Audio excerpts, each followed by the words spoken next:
ಹೊಸ ಕಾರ್ ಒಂದನ್ನ ಖರೀದಿ ಮಾಡಿ ಮನೆಗೆ ಬರುವಂತ ಸಂದರ್ಭದಲ್ಲಿ ವ್ಯಕ್ತಿಯೊಬ್ಬರನ್ನ ಭೀಕರವಾಗಿ ಹತ್ಯೆಗೈಯಲಾಗಿರುವಂತಹ ಡೀಟೇಲ್ಸ್ ಲಭ್ಯ ಆಗ್ತಾ ಇದೆ. ಚಾಕುವಿನಿಂದ ಇರಿದು ಕೊಂದು ಅವರ ಕಾರಿಗೆ ಬೆಂಕಿ ಹಚ್ಚಿ ಮರ್ಡರ್ ಮಾಡಲಾಗಿದೆ. ಈ ಭೀಕರ ಕೃತ್ಯ ನಡೆದಿರೋದು ಬಾಗಲಕೋಟೆ ಜಿಲ್ಲೆ ಜಮಖಂಡಿ ತಾಲೂಕಿನ ಕನ್ನೋಳ್ಳಿಯಲ್ಲಿ. ಸೋಮಲಿಂಗಪ್ಪ ಪಡಸಲಗಿ 36 ವರ್ಷದ ವ್ಯಕ್ತಿ ಕೊಲೆಯಾಗಿರುವ ದುರ್ದೈವಿ. ಮೃತ ದೊಡ್ಡಪ್ಪನ ಪುತ್ರ ಸದಾಶಿವನಿಂದಲೇ ಮರ್ಡರ್ ಅನ್ನುವಂತಹ ಮಾತುಗಳು ಕೇಳಿಬರ್ತಾ ಇದೆ. ಹೊಸ ಕಾರನ್ನ ಖರೀದಿ ಮಾಡಿ ಸಂತಸದಿಂದ ಮನೆಗೆ ಬರುವಂತಹ ಸಂದರ್ಭದಲ್ಲಿಯೇ ಭೀಕರವಾಗಿ ವ್ಯಕ್ತಿಯನ್ನ ಹತ್ಯೆಗೈದಿರೋದು. ಎಷ್ಟು ಆಕ್ರೋಶ ಭರಿತರಾಗಿ ಈ ಕೃತ್ಯವನ್ನು ಎಸಗಿದ್ದಾರೆ ಅಂತ ಹೇಳಿ ಕಾಣಬಹುದು. ಚಾಕುವಿನಿಂದ ವ್ಯಕ್ತಿಯನ್ನು ಇರಿದು ಕೊಂದು ಆಮೇಲೆ ಅವರಿದ್ದಂಥ ಕಾರ್ಗೆನೆ ಬೆಂಕಿ ಹಚ್ಚಿ ಕೊಲೆಗೈದಿದ್ದಾರೆ. ಬಾಗಲಕೋಟೆ ಜಿಲ್ಲೆ ಜಮಖಂಡಿ ತಾಲೂಕಿನ ಕನ್ನೋಳ್ಳಿಯಲ್ಲಿ 36 ವರ್ಷ ಅಷ್ಟೇ ಕೊಲೆಯಾಗಿರುವ ದುರ್ದೈವಿಗೆ ವಯಸ್ಸು. ಸೋಮಲಿಂಗಪ್ಪ ಪಡಸಲಗಿ ಅಂತ ಅವ್ರ ಹೆಸರು. ಈಗ ಮೃತನ ದೊಡ್ಡಪ್ಪನ ಪುತ್ರ ಸಹೋದರನಿಂದಾನೇ ಈ ಕೃತ್ಯ ನಡೆದಿದೆ ಅನ್ನುವಂತಹ ಆರೋಪಗಳು ಕೇಳಿ ಬರ್ತಾ ಇದೆ. ಕಾರ್ ಸುಟ್ಟಿರುವಂತಹ ದೃಶ್ಯವನ್ನ ನಾವಿದೀಗ ಗಮನಿಸ್ತಾ ಇದ್ದೀವಿ. ಹಾಗೆ ಮೃತಪಟ್ಟಂತಹ ಸೋಮಲಿಂಗಪ್ಪ ಪಡಸಲಗಿ ಭಾವಚಿತ್ರವನ್ನ ಕೂಡ ಪವರ್ ಟಿವಿಯಲ್ಲಿ ಕಾಣಬಹುದು. ಸಹೋದರನಿಗೇನೆ, ಕಸಿನ್ ಬ್ರದರ್ಗೇನೆ ಈ ಪರಿಯಾದಂಥ ದ್ವೇಷ ಏನಿತ್ತು, ಏನಾದರೂ ಆಸ್ತಿ ವೈಷಮ್ಯ ಏನಾದರೂ ಇತ್ತ, ಅಥವಾ ಏಳ್ಗೆಯನ್ನ ಸಹಿಸದೆ ಕೆಲವು ನೆಂಟರಿಷ್ಟರು ಇರ್ತಾರೆ, ಒಬ್ಬರು ಬದುಕ್ತಿದ್ದಾರೆ ಅಂತ ಹೇಳಿದ್ರೆ ಸಹಿಸ್ಕೊಳ್ಳೋಕ್ಕಾಗೋದಿಲ್ಲ. ಆ ರೀತಿ ಭಾವನೆಗಳಿಂದ ಏನಾದರೂ ಇಂಥ ಕೃತ್ಯವನ್ನು ಎಸಗಿದ್ದಾರಾ ಅಂತ ಹೇಳಿ ಗೊತ್ತಾಗಬೇಕಾಗಿದೆ. ಚಿಕ್ಕಪ್ಪನ ಮಗನನ್ನೇ ಕಿರಾತಕ ಸಹೋದರ ಕೊಂದಿದ್ದಾನೆ. ಪತ್ನಿ ಜೊತೆ ಅನೈತಿಕ ಸಂಬಂಧ ಶಂಕೆ ಹಿನ್ನೆಲೆ ಈ ಭೀಕರ ಹತ್ಯೆ ಆಗಿದೆ ಅಂತ ಗೊತ್ತಾಗ್ತಿದ್ದು, ದೊಡ್ಡಪ್ಪನ ಮಗ ಸದಾಶಿವನಿಂದ ಚಿಕ್ಕಪ್ಪನ ಪುತ್ರನನ್ನ ಕೊಲೆಗೈಯಲಾಗಿದೆ. ಆರೋಪಿ ಸದಾಶಿವನ ಚಿಕ್ಕಪ್ಪನ ಮಗ ಈ ಸೋಮಲಿಂಗಪ್ಪ, ಆತನನ್ನ ಹತ್ಯೆಗೈಯಲಾಗಿದೆ. ತನ್ನ ಪತ್ನಿ ಜೊತೆ ಸೋಮಲಿಂಗಪ್ಪ ಅನೈತಿಕ ಸಂಬಂಧ ಹೊಂದಿದ್ದಾನೆ ಅನ್ನುವಂಥ ಶಂಕೆ ಹಿನ್ನೆಲೆಯಲ್ಲಿ ಈ ಕೃತ್ಯವೆಸಗಿರೋದು. ನಿನ್ನೆ ಕಾರು ಖರೀದಿ ಮಾಡಿ ಸೋಮಲಿಂಗಪ್ಪ ಮನೆಗೆ ಬರ್ತಿದ್ದ.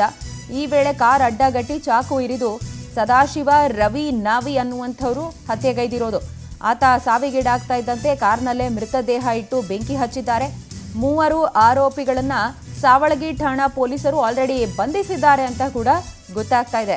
ಚಿಕ್ಕಪ್ಪನ ಮಗನನ್ನೇ ಸಹೋದರ ಕೊಂದಿದ್ದಾನೆ, ಯಾಕೆ ಅಂತ ಹೇಳಿ ಕಾರಣವನ್ನ ಹುಡುಕ್ತಾ ಹೋದಂಥ ಸಂದರ್ಭ ಪತ್ನಿಯ ಜೊತೆ ಈತ ಅನೈತಿಕ ಸಂಬಂಧ ಇಟ್ಕೊಂಡಿದ್ದಾನೆ ಅನ್ನುವಂಥ ಶಂಕೆ ಮೇರೆಗೆ ಈ ಕೃತ್ಯವನ್ನು ಎಸಗಿರೋದು.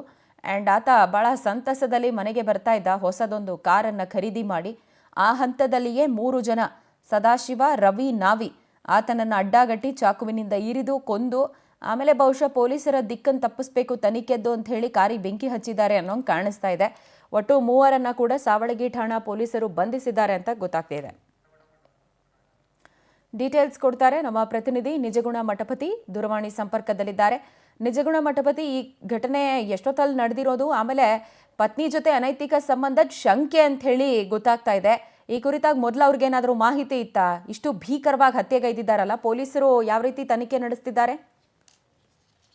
ಪ್ರಜ್ವಲ, ಈ ಹಿಂದೆ ಕೂಡ ಈ 2 ಕುಟುಂಬಗಳ ನಡುವೆ ಅವಾಗವಾಗ ಅಂತಂದ್ರೆ ಜಗಳವಾಗ್ತಾ ಇತ್ತು ಅಂತಕ್ಕಂಥ ಮಾಹಿತಿ ಕೂಡ ಲಭ್ಯವಾಗಿರ್ತಕ್ಕಂಥದ್ದು. ವರ್ಷದ ಹಿಂದೆಯೂ ಕೂಡ ಅಂತಂದ್ರೆ ದೊಡ್ಡ ಮಟ್ಟದಲ್ಲಿ 2 ಕುಟುಂಬಗಳ ನಡುವೆ ಜಗಳವಾಗಿತ್ತು ಅನ್ನುವಂಥದ್ದು. ಆವಾಗಲೂ ಕೂಡ ಒಂದು ಹೆಂಡತಿಯ ಜೊತೆ ಅನೈತಿಕ ಸಂಬಂಧದ ಆರೋಪಗಳು ಕೂಡ ಕೇಳಿ ಬಂದಿರತಕ್ಕಂಥದ್ದು. ಆದ್ರೆ ನಿನ್ನೆ ಬಸವ ಜಯಂತಿ ನಿಮಿತ್ತ ಏನು ಹೊಸದೊಂದು ಕಾರನ್ನ ತರ್ಲಿಕ್ಕೆ ಅಂತ ಅಂದ್ಬಿಟ್ಟು ಜಮಖಂಡಿಗೆ ಬಂದಿರತಕ್ಕಂತ ಏನು ಕೊಲೆ ಆಗಿರ್ತಕ್ಕಂಥ ಸೋಮಲಿಂಗ್ ಇದ್ದಾನೆ, ಆತ ಕಾರನ್ನ ಖರೀದಿಸಿ ವಾಪಸ್ ಸ್ವಗ್ರಾಮ ಕನ್ನೋಳಿಗೆ ಮರಳುವ ಸಂದರ್ಭದಲ್ಲಿ ಕನ್ನೋಳಿ ಗ್ರಾಮದ ಬಳಿಯೇ ಈ ಒಂದು ದಾರುಣ ಘಟನೆ ನಡೆದಿರ್ತಕ್ಕಂಥದ್ದು. ಸೋಮಲಿಂಗ್ ಕಾರನ್ನ ಖರೀದಿಸಿ ಗ್ರಾಮಕ್ಕೆ ಬರೋದನ್ನ ಕಾದು ಕುಳಿತಿರ್ತಕ್ಕಂಥ ಏನು ಕೊಲೆ ಆರೋಪಿ ಸದಾಶಿವ್ ಪಡಸಲಗಿದ್ದಾನೆ. ಇಬ್ಬರು ಅಂತಂದ್ರೆ ಸೋಮಲಿಂಗ್ ಈತ ದೊಡ್ಡಪ್ಪನ ಮಗ ಹಾಗೂ ಮೃತ ಏನು ಸದಾಶಿವ್ ಇದ್ದಾರೆ, ಆತ ಚಿಕ್ಕಪ್ಪನ ಮಗ ಸಂಬಂಧಿಗಳೇ ಆಗಿರೋದ್ರಿಂದ ಈ ಒಂದು ಘಟನೆ ನಿನ್ನೆ ಎಲ್ಲ ಅಂತಂದ್ರೆ ಮುಂಚಿತವಾಗಿ ಒಂದು ಪ್ರೀ ಪ್ಲಾನ್ ಮಾಡಿಕೊಂಡು ಸದಾಶಿವ್ ಸೋಮಲಿಂಗನನ್ನ ಕೊಲೆ ಮಾಡಿರ್ತಕ್ಕಂಥದ್ದು. ಅದು ಚಾಕುವಿನಿಂದ 3 ಬಾರಿ ಇರ್ದಿರ್ತಕ್ಕಂಥ ಒಂದು ಘಟನೆ ನಡೆದಿರ್ತಕ್ಕಂಥದ್ದು. ಬಳಿಕ ಕಾರ್ನಲ್ಲಿ ಇದ್ದಿರ್ತಕ್ಕಂಥ ಪೆಟ್ರೋಲ್ ಬಾಟಲಿಯನ್ನ ಆತನ ಮೇಲೆ ಸುರಿದು, ಕಾರಿನ ಮೇಲೆಯೂ ಸುರಿದು ಬೆಂಕಿ ಹಚ್ಚಿರ್ತಕ್ಕಂಥ ಒಂದು ಘಟನೆ ನಡೆದಿರ್ತಕ್ಕಂಥದ್ದು. ಸ್ಥಳಕ್ಕೆ ಬಾಗಲಕೋಟೆ SP ಸಿದ್ಧಾರ್ಥ ಗೋಯಲ್ ಅವರು ಭೇಟಿ ನೀಡಿ ಪರಿಶೀಲನೆ ನಡೆಸಿರ್ತಕ್ಕಂಥದ್ದು. ಸಾವಳಗಿಯ ಪೊಲೀಸ್ ಠಾಣೆಯಲ್ಲಿ ಪ್ರಕರಣ ದಾಖಲಿಸಿ ಆ 3 ಆರೋಪಿಗಳನ್ನ ಪೊಲೀಸರು ವಶಕ್ಕೆ ಪಡೆದು ಹೆಚ್ಚಿನ ಒಂದು ವಿಚಾರಣೆಯನ್ನು ನಡೆಸಿರ್ತಕ್ಕಂಥದ್ದು. ಆದ್ರೆ ಈ ಒಂದು ವಿಚಾರಣೆ ವೇಳೆಯಲ್ಲಿ ಈ 2 ಕುಟುಂಬಗಳ ನಡುವೆ ಇವರ ಸಾವಿಗೆ ಕಾರಣ ಅನೈತಿಕ ಸಂಬಂಧ ಅಂತಕ್ಕಂಥ ಮಾಹಿತಿ ಹೊರಹೊಮ್ಮಿರ್ತಕ್ಕಂಥದ್ದು. Prajwala. Fine Nijaguna Mathapati, thank you ತಮ್ಮೆಲ್ಲ ಡೀಟೇಲ್ಸ್ಗೆ.